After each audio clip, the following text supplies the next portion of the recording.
प्यारे साथियों, सभी को नमस्कार। हमारी सिंधु घाटी सभ्यता को लेकर जो हम बात कर रहे थे, एक वीडियो इसकी आ चुकी है। ये दूसरी वीडियो है। पहली वीडियो को बहुत सारा आपने देखा था, इसलिए आपका धन्यवाद भाई। तो शुरू करते हैं। आज इसका पार्ट दूसरा रहेगा सिंधु घाटी सभ्यता का। सिंधु घाटी सभ्यता का पहले पार्ट में हमने देखा था कि हमने इसकी भूमिका के बारे में विस्तार से चर्चा की थी, उसकी उत्पत्ति के बारे में और उसका कालक्रम देखा था, और थोड़ी बहुत चर्चा की थी कि उसका विस्तार कहाँ तक है। तो 3 देशों में सिंधु घाटी सभ्यता का विस्तार है। अब देखते हैं 3 देशों में सिंधु घाटी सभ्यता के जो महत्वपूर्ण स्थल हैं उनके ऊपर बात करते हैं और उनकी लोकेशन को देखने की कोशिश करते हैं, क्योंकि एग्जाम में इस प्रकार के क्वेश्चन पूछे गए हैं कि निम्न में से कौन सा इसमें कच्छ की खाड़ी में स्थित है, कौन सा खंबात की खाड़ी में स्थित है, कौन सा भारत में स्थित नहीं है, कौन सा इसमें स्थित नहीं है। तो इस प्रकार के क्वेश्चन है। तो एक बार हम थोड़ी सी चर्चा करना चाहते हैं। तो मैं एक बार रफली थोड़ा सा मैप बनाने की कोशिश कर रहा हूं। आप भी इसको एक बार, आप भी खुद से एक बार मैप जरूर बना लें, क्योंकि चीजें समझ में आएंगी तो वो लंबे समय तक याद भी रहेंगी। और जब चीजों को लंबे समय तक याद रखना है तो चीजों को समझना पड़ेगा, क्योंकि समझी हुई चीजों को हम बहुत समय तक याद रख सकते हैं, अन्यथा रट्टा मारेंगे और पेपर के अंदर फिर वो क्वेश्चन गलत होने के चांस पूरे पूरे हैं। तो ये भारत का यहाँ पर सिक्किम राज्य आ जाता है, यहाँ पर नेपाल, नेपाल से आगे भारतीय यहाँ राज्य शुरू हो जाते हैं, और इन्हीं में से यहाँ भारत का ये मैप बना दिया। तो भारत के अंदर ये मैप बना दिया। सिंधु घाटी सभ्यता जो है इसकी आकृति त्रिभुजाकार है। हमने पिछली वीडियो में इसके ऊपर बात भी की थी। सबसे दक्षिणी स्थल की बात करें तो वो दाइमाबाद है, जो कि महाराष्ट्र के अंदर है। पूर्वी जिले अगर स्थल की बात करें तो वो पड़ता है आलमगीरपुर, जो उत्तर प्रदेश के मेरठ जिले में है। और अगर उत्तरी स्थल की बात करें तो मांडा पड़ता है जम्मू कश्मीर में। अब आप कहेंगे कि जम्मू कश्मीर तो भारत का राज्य नहीं रहा। बिल्कुल नहीं रहा। 31 अक्टूबर 2019 से जम्मू कश्मीर जो भारत का राज्य था, ऐसा पहली बार हुआ है कि कोई राज्य केंद्र शासित प्रदेश बना है। और जम्मू कश्मीर जब केंद्र शासित प्रदेश बना तो इसके 2 भाग बांट दिए गए, एक जम्मू कश्मीर, एक लद्दाख। आज भी मांडा जो है जम्मू कश्मीर में ही पड़ता है, और जम्मू कश्मीर का जो अखनूर जिला है वहां ही स्थित है। और सबसे पश्चिमी स्थल की बात करें तो वो पड़ता है सूत का गेंडोर, जो पाकिस्तान के बलूचिस्तान प्रांत के अंदर है। तो इतना तो हमने पिछली वीडियो के अंदर भी देख लिया था। आज हम देख रहे हैं कि सिंधु घाटी सभ्यता के जो 1400 से ज्यादा अवशेष जो मिले हैं, स्थल मिले हैं, उनमें से कहां कहां महत्वपूर्ण स्थल जो हैं उनके ऊपर बात करना चाहते हैं। तो यहाँ भारत में, यहाँ गुजरात राज्य के समीप यहाँ पर पाकिस्तान शुरू हो जाता है, और पाकिस्तान इस प्रकार से, ये पाकिस्तान है पूरा का पूरा, और पाकिस्तान के ऊपर यहाँ पर जो है वो अफगानिस्तान है। अफगानिस्तान की सीमा पीओके, पाकिस्तान ऑक्यूपाइड कश्मीर के साथ लगती है, 106 किलोमीटर की सीमा लगती है। तो ये तो हो गया अफगानिस्तान। अफगानिस्तान और अफगानिस्तान में सिंधु घाटी सभ्यता के केवल 2 ही अवशेष मिले हैं, या 2 ही स्थल मिले हैं। और वो 2 स्थल कौन कौन से हैं? एक स्थल का नाम है मुंडीगोक और एक स्थल का नाम है सुरतुगुई। तो ये वाला स्थल जो है ये है मुंडीगोक, मुंडीगोक। और ये वाला जो स्थल है, इस स्थल का नाम है सुरतुगुई, सुरतुगुई। तो ये 2 स्थल हैं, केवल अफगानिस्तान में 2 स्थल मिले हैं।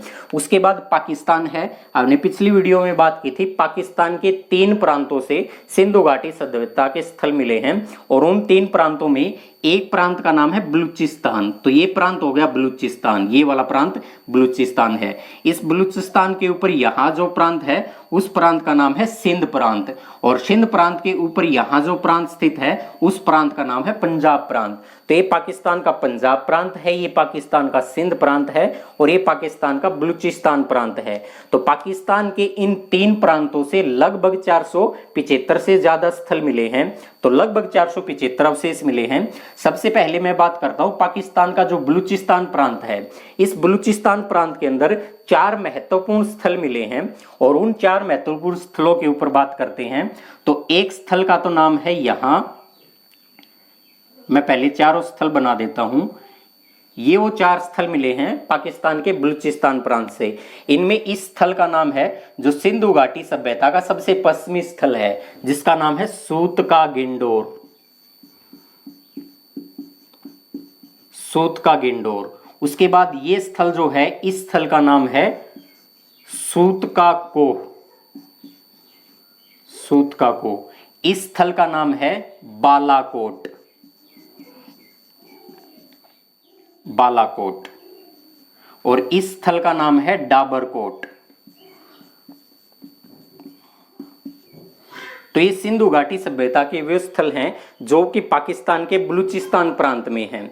पाकिस्तान के बलूचिस्तान प्रांत से यहां पर अगर देखेंगे तो ये पाकिस्तान का पड़ता सिंध प्रांत, और पाकिस्तान के सिंध प्रांत के अंदर महत्वपूर्ण जो स्थल मिले हैं उसमें एक स्थल यहां है। हम महत्वपूर्ण बस 5 स्थलों को देखने वाले हैं, 2, 3, 4 और 5। ये 5 जो स्थल हैं इनमें एक ऊपर वाला स्थल है, इस स्थल का नाम है, मैं इनको यहां पर लिख देता हूं, इन 5 स्थलों को। ऊपर वाला जो स्थल है इस स्थल का नाम है मोहनजोदड़ो,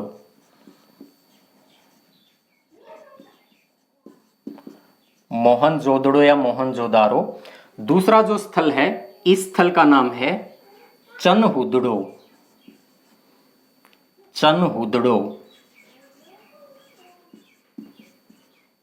हुदड़ो। अगला जो स्थल है मैं यहां पर लिख देता हूं, अगला जो स्थल है उसका नाम है कोट दीजी, कोट दीजी। इससे आगे जो स्थल है इस स्थल का नाम है आमरी, और अगला जो स्थल है इस स्थल का नाम है अली मुराद। तो ये 5 स्थल हो गए। पहला स्थल है मोहनजोदारो, दूसरा स्थल है चनहुदड़ो, तीसरा स्थल है कोट दीजी, चौथा स्थल है आमरी, और 5वां स्थल अंतिम वाला जो है ये अली मुराद है। यहां से पेपर के अंदर एक क्वेश्चन पूछा गया था, और मैं वो क्वेश्चन भी आपको स्क्रीन पर अभी दिखाई दे रहा होगा। उस क्वेश्चन को पूछा गया था 19 नवंबर 2018 को सीडीएस का पेपर हुआ था, और उस सीडीएस के पेपर में क्वेश्चन क्या पूछा गया था, क्वेश्चन पूछ लिया कि कोट दीजी, यानी क्वेश्चन क्या दे रखा था, आप स्क्रीन पर भी उस क्वेश्चन को देख पा रहे हैं कि क्वेश्चन था कि हड़प्पा स्थल कोट दीजी डैश उस स्थल के निम्नलिखित में से किसके समीप है। तो एक ऑप्शन दे दिया हड़प्पा, एक ऑप्शन दे दिया मोहनजोदड़ो, लोथल और कालीबंगा। तो इन 4 ऑप्शन के अकॉर्डिंग उत्तर क्या हो जाना चाहिए, तो कोट दीजी किस मुख्य स्थल के पास है, तो क्वेश्चन का उत्तर आ जाएगा चंद मोहनजोदाड़ो, यानी बी ऑप्शन इसका सही उत्तर होगा। अगर जिसको लोकेशन पता होगा कि ये पाकिस्तान के अंदर पड़ता है और कहां पर पड़ता है, पाकिस्तान के सिंध प्रांत में, और सिंध प्रांत में मोहनजोदाड़ो, चनहुदड़ो और फिर कोट दीजी आता है, तो महत्वपूर्ण स्थल ऑप्शन के अकॉर्डिंग सिर्फ उत्तर दे रखा था मोहनजोदारो। तो इस क्वेश्चन का उत्तर मोहनजोदारो है। हम जो वीडियो बना रहे हैं उसमें 3-4 पार्ट में तो हम इसको कवर करेंगे सिंधु घाटी सभ्यता को, और इस सिंधु घाटी सभ्यता को जैसे ही हम अंतिम पार्ट में पढ़ेंगे तो अब तक विभिन्न एग्जामों के अंदर जो क्वेश्चन पूछे गए हैं इस सिंधु घाटी सभ्यता के टॉपिक से, मैं वो प्रत्येक क्वेश्चन के ऊपर लगभग चर्चा करूंगा। प्रत्येक क्वेश्चन आपके सामने होंगे, हम उनको विस्तार से सॉल्व करेंगे। लेकिन उससे पहले एक बार और देख लेते हैं। तो पाकिस्तान का यहां जो प्रांत है उस प्रांत का नाम है पंजाब प्रांत, और पाकिस्तान के पंजाब प्रांत में 3-4 जो स्थल हैं हम उनके ऊपर बात करते हैं। महत्वपूर्ण 3-4 स्थल हैं, केवल उन्हीं के ऊपर बात करते हैं। तो ये 3-4 स्थल यहां महत्वपूर्ण है। उनमें से एक स्थल का नाम मैं सबसे ऊपर लिख देता हूं, चलो मैं नंबर डाल देता हूं 1 2 3 4 इस प्रकार से, और स्थलों के नाम मैं यहां पर लिख देता हूं। स्थल के नाम ये लिख दिए। यहां पंजाब प्रांत के जो स्थल हैं सबसे पहले यहां पड़ता है, यहां वाले का तो मैं नाम लिख देता हूं हड़प्पा, हड़प्पा जो सिंधु घाटी सभ्यता में खोजा गया पहला स्थल था। तो पहला स्थल हो गया हड़प्पा। अगले स्थलों के मैं यहां पर नाम लिख रहा हूं। अगले स्थल हैं जलीलपुर, रहमान डेरी, डेरा इस्माइल, डेरा इस्माइल खां, और एक और पढ़ लेते हैं चकपुरवानी। तो ये 5 महत्वपूर्ण स्थल हैं। ये पांचों के पांचों महत्वपूर्ण स्थल है पाकिस्तान के पंजाब प्रांत में। यानी हड़प्पा के साथ के अन्य प्रसिद्ध जो स्थल हैं वो स्थल हैं हड़प्पा है, जलीलपुर, रहमान डेरी, डेरा इस्माइल खाल और चकपुरवाने। तो ये तो है सारे के सारे पाकिस्तान की बात। भारत के अंदर भी विभिन्न राज्यों से स्थल मिले हैं और उनमें से एक जम्मू कश्मीर है, पंजाब है, हरियाणा है, राजस्थान है, गुजरात है, महाराष्ट्र है, उत्तर प्रदेश है। तो यहाँ से इनके स्थल अन्य भी मिले हैं। तो मैं सबसे पहले बात कर रहा हूं यहाँ पर महाराष्ट्र की, सॉरी महाराष्ट्र की नहीं, यहाँ पर बात कर रहा हूं मैं गुजरात राज्य की। तो गुजरात राज्य में जो मिले हैं अवशेष उसके ऊपर बात करते हैं। तो यहाँ पर जो खाड़ी आप देख रहे हैं इस खाड़ी का नाम है कच्छ की खाड़ी, कच्छ की खाड़ी। और यहाँ पर जो खाड़ी है इस खाड़ी का नाम है खंबात की खाड़ी। तो एग्जाम के अंदर यह भी क्वेश्चन पूछा जा चुका, निम्न में से कौन सा सिंधु घाटी सभ्यता का अवशेष खंबात की खाड़ी में स्थित है या स्थित नहीं है, दोनों क्वेश्चन पूछे जा चुके। तो पहले तो मैं बात करता हूं कि गुजरात राज्य में जो कच्छ की खाड़ी है इस कच्छ की खाड़ी के अंदर कौन कौन से महत्वपूर्ण स्थल जो मिले हैं। तो कच्छ की खाड़ी के अंदर महत्वपूर्ण स्थल मिले हैं, उनमें एक स्थल का नाम है धोलावीरा। धोलावीरा, ये धोलावीरा जो है ये भारत के अंदर दूसरा बड़ा स्थल है। पहला स्थल तो हरियाणा के अंदर राखीगढ़ी है जो कि पूरे भारत का सबसे बड़ा स्थल है। दूसरा स्थल का नाम है धोलावीरा। इस धोलावीरा के साथ एक और मिला है सुरकोटदा, सुरकोटदा और देसलपुर। बस तीन ही के बारे में चर्चा करेंगे। तो तीन जो स्थल मिले हैं ये कच्छ की खाड़ी में यानी गुजरात राज्य में है ये। और गुजरात राज्य में कहां पर है? कच्छ की खाड़ी के पास स्थित है, कच्छ की खाड़ी में स्थित है। एक धोलावीरा, सुरकोटदा और देसलपुर। उसके बाद खंबात की खाड़ी। खंबात की खाड़ी में इंपॉर्टेंट है, अक्सर पूछ लिया जाता है कि सिंधु घाटी सभ्यता का एकमात्र बंदरगाह कौन सा है। तो आप जान गए होंगे, समझ गए होंगे। मैं बात कर रहा हूं लोथल की, लोथल की। लोथल के बाद रंगपुर है, भगवानपुरा है,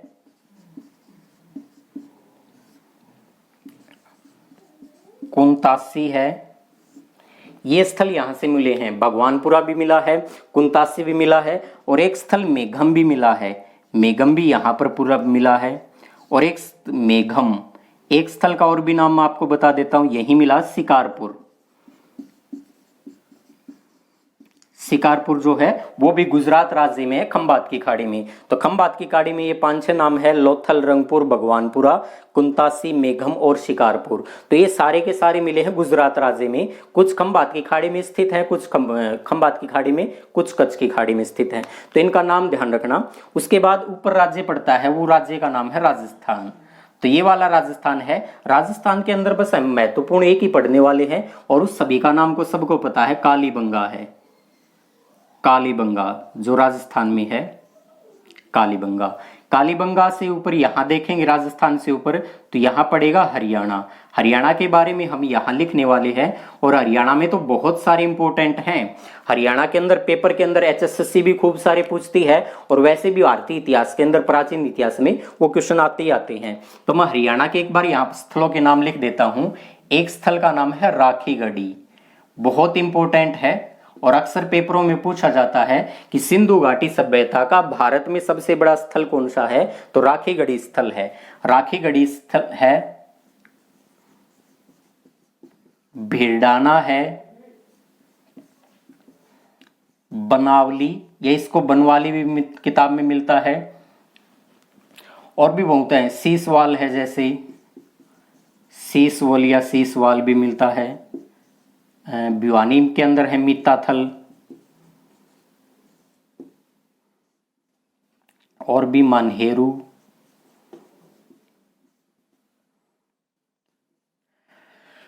तो हरियाणा के अंदर और भी बहुत सारे, यहाँ पर हरियाणा जीके के अंदर भी पढ़ सकते हैं। जैसे बालकिशन सर ने Haryana HR GK by BK channel पे भी शायद ये सारे बता रखे हैं, तो आप एक बार वहां भी देख सकते हैं। और भी बहुत सारे हैं, जैसे राजा की चांदी के 2 मुकुट कहां से मिले थे, तो कुणाल से मिले थे। तो कुणाल भी हरियाणा के अंदर है, कुणाल भी हरियाणा के अंदर है। और भी बहुत सारे हरियाणा के अंदर हैं। तो ये तो हरियाणा के अंदर प्रसिद्ध हो गए, प्रसिद्ध स्थल जो हैं सिंधु। हरियाणा से ऊपर यहां पड़ता है पंजाब राज्य। अब उस पंजाब के अंदर भी बहुत सारे मिले हैं। जैसे पंजाब में एक तो मिला है, यहां मैं नाम लिख रहा हूं पंजाब के, यहां पंजाब। और पंजाब राज्य के अंदर एक मिला है जैसे रोपड़, एक मिला है दधेरी, एक मिला है संघोल। तो 3 याद रख लेना एक बार के लिए, रोपड़ है, दधेरी है, संघोल है, तो इनको एक बार याद कर रख लेना। जम्मू कश्मीर के अंदर देखते हैं तो जम्मू कश्मीर के अंदर मांडा पड़ता है, मांडा पड़ता है जम्मू कश्मीर में। उसके बाद उत्तर प्रदेश रह जाता है, हालांकि महाराष्ट्र के अंदर तो हम पढ़ते हैं, महाराष्ट्र के अंदर तो पड़ता है दाइमाबाद, दाइमाबाद जो कि सिंधु घाटी सभ्यता का सबसे दक्षिणतम स्थल भी है। दाइमाबाद, दाइमाबाद प्रवरा नदी के किनारे बाद में भी पढ़ लेंगे। उसके बाद यहां पड़ता उत्तर प्रदेश, उत्तर प्रदेश। इस उत्तर प्रदेश में भी बहुत सारे मिले हैं। उत्तर प्रदेश में मैं यहां लिख रहा हूं, एक जिले का नाम है सहारनपुर, सहारनपुर। और इस सहारनपुर से कौन कौन से मिले हैं? सहारनपुर से एक तो मिला है बड़गांव, बड़गांव या इसको बड़ा गांव भी बोलते हैं, बड़गांव भी मिला है, उलास मिला है, उलास मिला है, ये सहारनपुर से है। सहारनपुर डिस्ट्रिक्ट में एक और भी मिले हैं, बहुत सारे मिले हैं, जैसे सकतपुर है, सकतपुर। ये थोड़ा सा इंपॉर्टेंट है, और इंपॉर्टेंट किस लिए है? ये इसलिए इंपॉर्टेंट है कि बुक्स के अंदर ये नाम मिल जाता है। और क्या मिलता है कि सिंधु घाटी सभ्यता का सबसे नवीनतम स्थल कौन सा है? तो सकतपुर है। तो बुक्स के अंदर तो मिलता है सिंधु घाटी सभ्यता का सबसे नवीनतम स्थल कौन सा है? सकतपुर है। जबकि मैं आपको इसके बाद का भी स्थल बता देता हूं कि नोट बना के आप उसको याद कर लेना, याद रखना।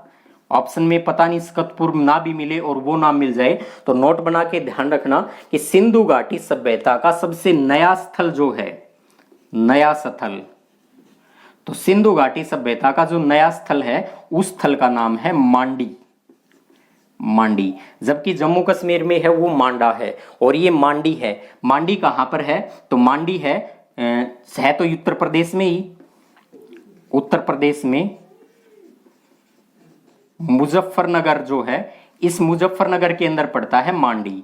तो मांडी सिंधु घाटी सभ्यता का सबसे नया स्थल भी है। एक और ध्यान रखना, उत्तर प्रदेश से करंट जीके के अंदर पूछा जा सकता है, हरियाणा के अंदर वैसे भी पूछा जा सकता है, हरियाणा के अंदर भी, और वैसे भी रेलवे के पेपर में, एमटीएस के पेपर में, एसएससी के पेपर में ये पूछा जा सकता है कि हाल ही में हरियाणा का एक जिला है सोनीपत, और सोनीपत जिले से उत्तर प्रदेश के एक राज्य की, उत्तर प्रदेश राज्य के एक जिले की सीमा लगती है, जिस जिले का नाम है बागपत। तो इस बागपत जिले का एक गांव है, उस गांव का नाम है सनोली, सनोली गांव। इस सनोली गांव से क्या खास बात मिली है? हाल ही में चर्चा का विषय रहा था कि सनोली से क्या मिला था। एक तो कांसे का रथ, कांसे का रथ, और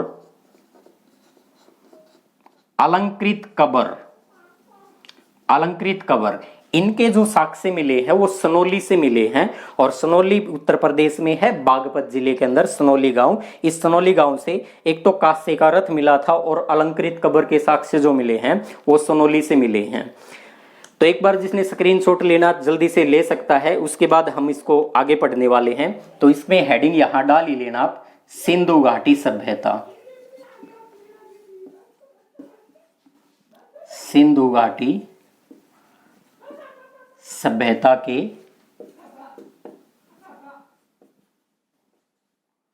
प्रसिद्ध जो स्थल हैं वो हैं। जिसको भी एक बार स्क्रीनशॉट लेना जल्दी से ले सकता है, उसके बाद हम इसको रफ करने वाले हैं।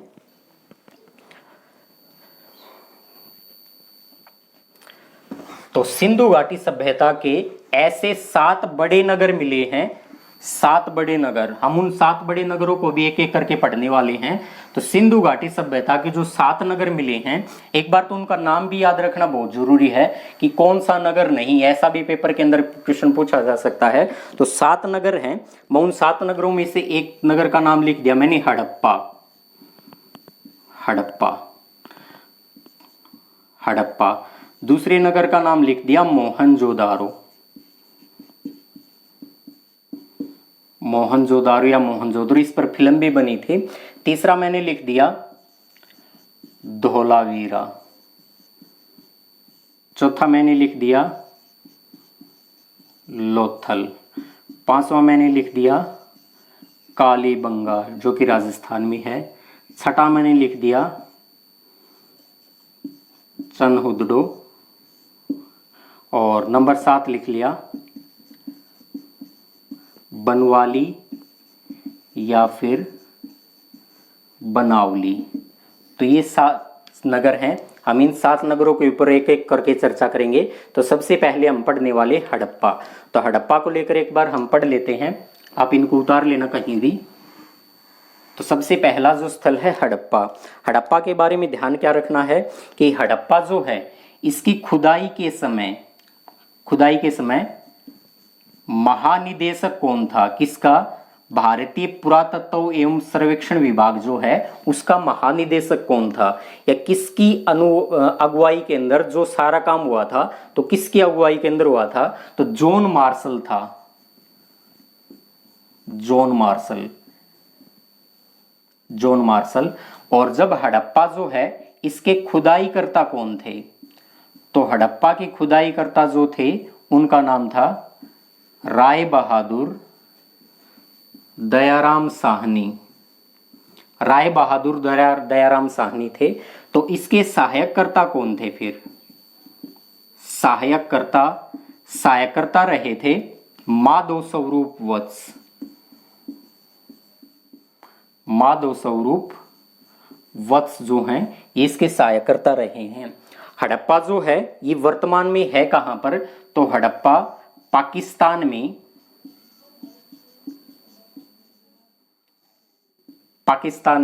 और पाकिस्तान में कहां पर है? पाकिस्तान में पंजाब प्रांत,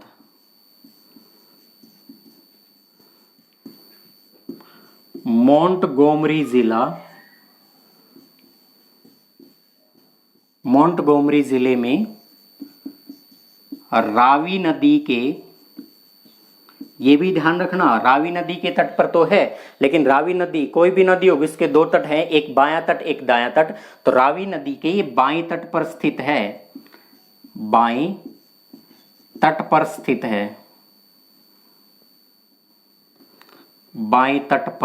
है।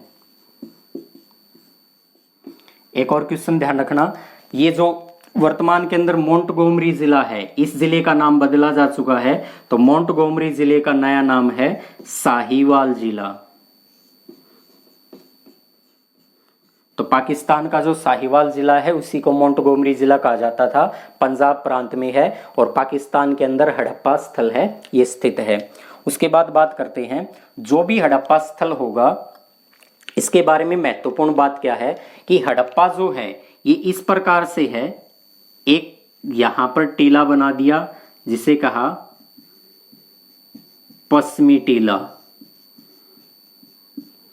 एक यहां पर बना दिया उसे कहा पूर्वी टीला।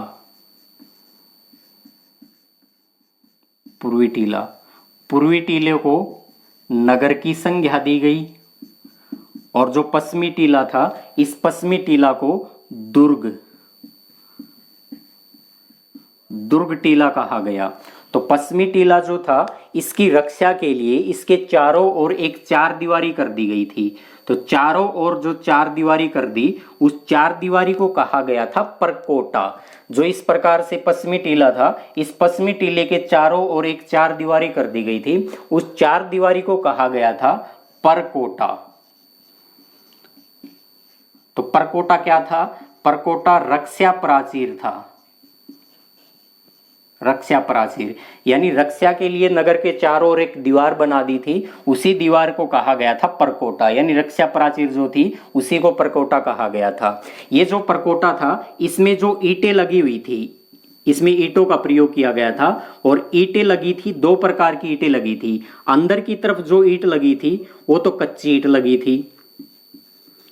लगी थी और बाहर की तरफ जो ईंट लगी थी बाहर पक्की ईंट लगी थी। बाहर जो ईंट लगी हुई थी वो पक्की ईंट लगी थी। तो पूर्वी टीला जो था इस पूर्वी टीले के अंदर कौन कौन रहता था? तो पूर्वी टीले के अंदर रहते थे किसान रहते थे, व्यापारी रहते थे, मध्यम परिवार के लोग थे, मध्यम परिवार, वो इस पूर्वी टीले के अंदर रहते थे। और पश्चिमी टीले के अंदर कौन रहते थे? पश्चिमी टीले के अंदर पुरोहित निवास करते थे, पुरोहित निवास करते थे। और जो प्रशासनिक अधिकारी थे, प्रशासनिक, तो उस समय के जो प्रशासनिक अधिकारी थे ये कहाँ पर रहते थे? ये पश्चिमी टीले के अंदर रहते थे, क्योंकि पश्चिमी टीला जो था ये प्रकोटे से घिरा हुआ था, यानी रक्षा प्राचीर से घिरा हुआ था। तो पुरोहित और प्रशासनिक यहाँ पर रहते थे। किसान है, व्यापारी है, मध्यम वर्ग के परिवार जो है वो यहाँ पर रहते थे। खास बात क्या थी? हड़प्पा के बारे में नंबर 1 ध्यान रखना, 2 बातें खासकर ध्यान रखना। नंबर 1 तो हमें क्या पढ़ना है कि पूर्वी जो टीला है, इस पूर्वी टीले से इक्का गाड़ी के अवशेष मिले हैं,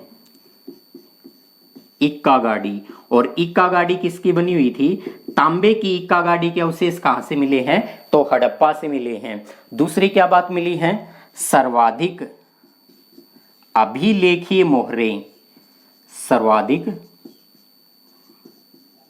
अभिलेखीय मोहरे जो हैं वो कहां से मिली हैं? हड़प्पा से मिली हैं। थोड़ा सा ध्यान रखना, 2 क्वेश्चन हैं, मैं आपको दोनों क्वेश्चन में अंतर अभी बता देता हूं। अगर ये पूछे कि सर्वाधिक अभिलेखीय मोहरे कहां से मिली है, तो हड़प्पा से मिली है, क्योंकि पूरी सिंधु घाटी सभ्यता के अंदर लगभग 2500 के आसपास मोहरे मिली हैं। उन 2500 मोहरों में से अगर ये पूछे कि सर्वाधिक मोहरे कहां से मिली हैं, तो लगभग 2500 में से 1200 मोहर अकेले मोहनजोदड़ो से मिली हैं।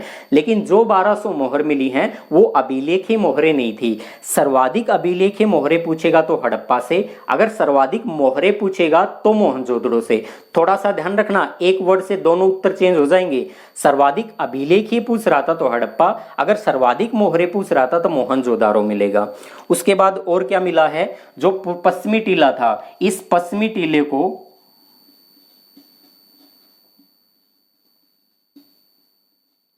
मार्टिन व्हीलर ने एबी टीला नाम दिया था। इस टीले को नाम दिया गया था, वो कौन सा नाम मिला था? एबी टीला नाम मिला था। इस पश्चिमी टीले में एक एफ टीला भी था, एफ टीला। और इस एफ टीले की खास बात क्या थी? एफ टीले के अंदर एक चबूतरा मिला है इस प्रकार से, एफ टीला इस प्रकार से एफ टीला था। इस एफ टीले में इस प्रकार से एक चबूतरा मिला है। उस चबूतरे में, यानी चबूतरे तो बहुत सारे मिले थे, 18 चबूतरे मिले हैं। और 18 चबूतरों में से गेहूं और जौ, इनके साक्ष्य भी वहां से मिले थे 18 चबूतरों से। एक अन्नागार का अवशेष भी मिला है, अन्नागार, अन्नागार के अवशेष मिले थे, वो भी यहां से मिले थे। लेकिन क्वेश्चन पढ़ेंगे तो थोड़ा सा ध्यान रखेंगे, केवल हम ये पढ़ रहे हैं अन्नागार के अवशेष भी यहां से मिले थे। अन्नागार के अवशेष कई स्थलों से मिले थे, लेकिन पेपर में क्वेश्चन क्या पूछा जाएगा कि सबसे बड़ा अन्नागार कहां से मिला था? तो ये बड़ा अन्नागार नहीं था, इससे बड़ा अन्नागार तो मोहनजोदाड़ो से मिला था। और एग्जाम के अंदर यही क्वेश्चन पूछा जाता है कि आज सबसे बड़ा अन्नागार कहां से मिला था, तो वो पढ़ेंगे मोहनजोदाड़ो के अंदर। लेकिन यहां से भी एक अन्नागार के अवशेष मिले थे। और क्या क्या मिला था यहां से? और यहां से मिले थे, जैसे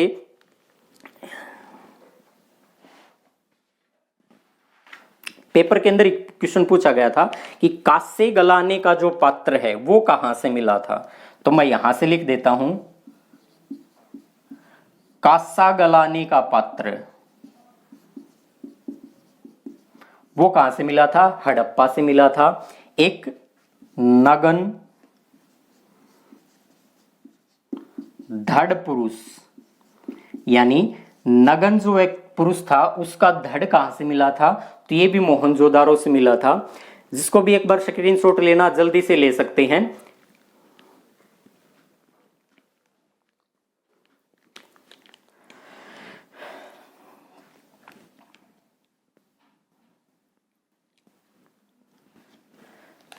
तो बस आज के लिए इतना ही। वीडियो हम ज्यादा लंबी नहीं बनाएंगे, क्योंकि कईयों के कमेंट आते हैं कि हमारा नेट खत्म हो जाता है। तो आज इतना ही पढ़ेंगे, इससे आगे हम अगली वीडियो के अंदर पढ़ेंगे। जितने भी अन्य महत्वपूर्ण स्थल रहेंगे उनको अगली वीडियो के अंदर पढ़ेंगे। तो आज के लिए इतना ही। जय हिंद, जय भारत, धन्यवाद।